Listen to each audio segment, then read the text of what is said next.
Crispy કુરકુરો અવાજ સાંભળી અને ખ્યાલ આવી ગયો ને કે આ તો ઘરમાં સૌના મનપસંદ ક્રિસ્પી અને ચટપટા ટમટમ. પણ ઘરમાં ટમટમ બનાવવા હોય ને તો એક વિચાર તો બધાને આવે કે ઝારા વગર ટમટમ કેમ બનાવવા.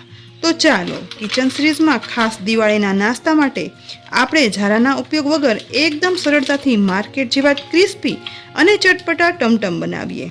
આ ટમટમ બનાવી અને મહેમાનો કે પછી ઘરમાં બધાને ચા સાથે પીરસશો ને તો બસ મજા જ આવી જશે.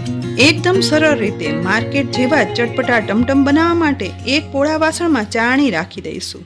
તેમાં 1 કપ બેસન ઉમેરી દઈશું. 1 કપ બેસન સાથે 1/8 કપ રવો ઉમેરશું. બંનેને સાથે ચાળી લેવાના છે. બેસનનું કોઈ પણ ફરસાણ બનાવવા સમયે બેસન હંમેશા ચાળી અને લેવાથી ફરસાણનો લોટ બાંધવામાં ક્યારેય ગાંઠા નથી રહેતા. બધું બેસન અને રવો ચડાયા પછી આ રીતે લોટમાં વચ્ચેના ભાગમાં થોડી એવી જગા કરી લેવાની છે. હવે મસાલામાં 1/4 ટીસ્પૂન હળદર પાવડર, 1/2 ટીસ્પૂન મીઠું, 1/2 ટીસ્પૂન લાલ મરચું પાવડર ઉમેરશું. ટમટમ કલરમાં લાલ અને સ્વાદમાં વધારે તીખા હોય છે, માટે કાશ્મીરી લાલ મરચું પાવડર અને તીખું લાલ મરચું પાવડર બંને સાથે ઉમેરવા, જેથી કલરની સાથે ટમટમમાં તીખાશ પણ આવે.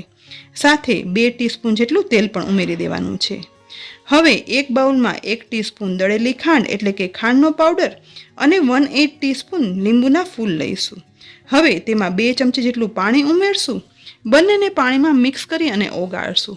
ટમટમ ચાખ્યા હશે ને તો તમને ખ્યાલ જ હશે કે તેમાં તીખાશની સાથે ગળાશ અને ખટાશ પણ ચડિયાતી હોય છે. પણ બેસનમાં ખાંડ ઓગળવી ખૂબ જરૂરી છે, માટે આજે અહીં ખાંડને પાણીમાં ઓગાળી લીધી છે. સાથે સાથે આજે અહીં ખટાશ માટે લીંબુના ફૂલ ઉમેર્યા છે. પણ લીંબુના ફૂલના બદલે લીંબુ પણ વાપરી શકાય છે. પણ માર્કેટમાં મળતા ટમટમમાં ખટાશ માટે લીંબુના ફૂલ ઉમેરાતા હોય છે, માટે આજે લીંબુના ફૂલ ઉમેર્યા છે. ખાંડ અને લીંબુના ફૂલ છે ને તે પાણીમાં એકદમ સરસ ઓગળી જાય ને એટલે આ પાણી બેસનના લોટમાં ઉમેરેલા મસાલામાં ઉમેરી દઈશું. હવે ઉમેરેલા ખાંડ અને લીંબુના ફૂલના પાણીને પ્રથમ મસાલામાં એકદમ સરસ મિક્સ કરી દઈએ. પાણી અને મસાલા મિક્સ થઈ જાય ને એટલે બેસનમાં બધું હાથ વડે મિક્સ કરશું. બધું થોડું એવું મિક્સ થઈ ગયા પછી હવે વધારે અડધો કપ પાણીમાંથી જોઈએ ને એ પ્રમાણે પાણી ઉમેરતા જઈ બધું વધારે કઠણ પણ નહીં અને એકદમ સોફ્ટ પણ નહીં રહે ને તેવો લોટ બાંધી લેવાનો છે. અહીં માત્ર 1 જ કપ બેસનનો લોટ બાંધ્યો છે એટલે કે તુરંત જ લોટ બંધાઈ ગયો છે.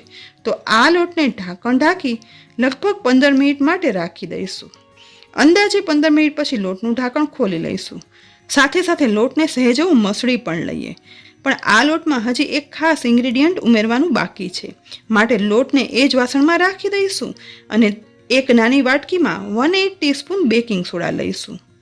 આ બેકિંગ સોડામાં માત્ર 1 ચમચી પાણી ઉમેરી ચમચી વડે જ બધું મિક્સ કરી લેવાનું છે.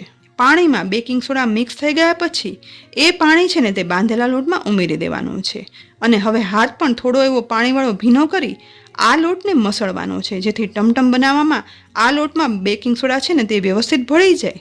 પણ અહીં આ લોટને લગભગ વધારે 3 થી 4 મિનિટ મસળશું.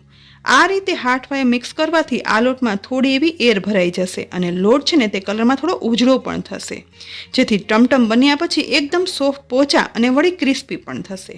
અહીં તમે પહેલાં બાંધેલા લોટનો અને લોટ મસળ્યા પછીનો કલરમાં આવેલો ચેન્જ પણ જોઈ શકો છો. અહીં લોટ મસળાઈને થોડો એવો સોફ્ટ થઈ જાય ને એટલે હવે ચમચી વડે બધો લોટ છે ને તે વાસણમાંથી ઉખાડી અને કાઢી લઈશું. હવે ટમટમ બનાવવાના છે ને તેના માટે ગાંઠિયા કે ફૂલવડી પાડવા માટેના ઝારો ન હોય ને તો ઝારા વગર જ 2 અલગ અલગ રીતથી ટમટમ બનાવવાની આપણે રીત જોઈએ. પહેલી રીતમાં અહીં મેં સેવ ગાંઠિયા પાડવાનું મશીન લીધું છે અને તેમાં ચકરી બનાવવાની પ્લેટનો ઉપયોગ કરી સરળતાથી ટમટમ બનાવી શકાય છે.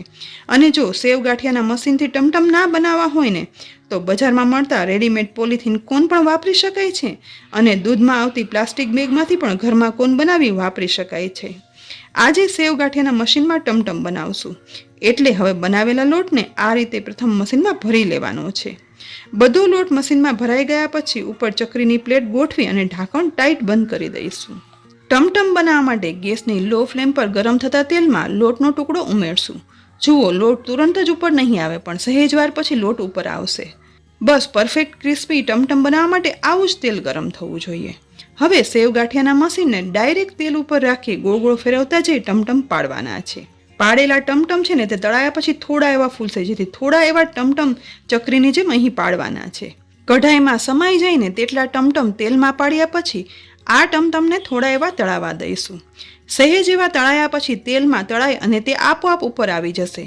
એટલે હવે તેની સાઈડ ચેન્જ કરી અને વધારે તળાવા દેવાના છે.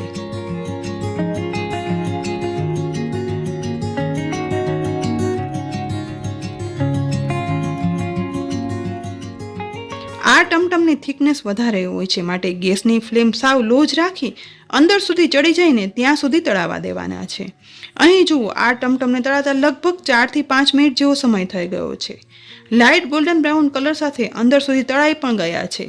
તળાયેલા ટમટમનો થોડો એવો ટુકડો લઈ કટ કરી અને જોતા તુરંત જ ટુકડો થઈ જાય છે. મતલબ કે ટમટમ અંદર સુધી તળાઈ અને ક્રિસ્પી થઈ ગયા છે.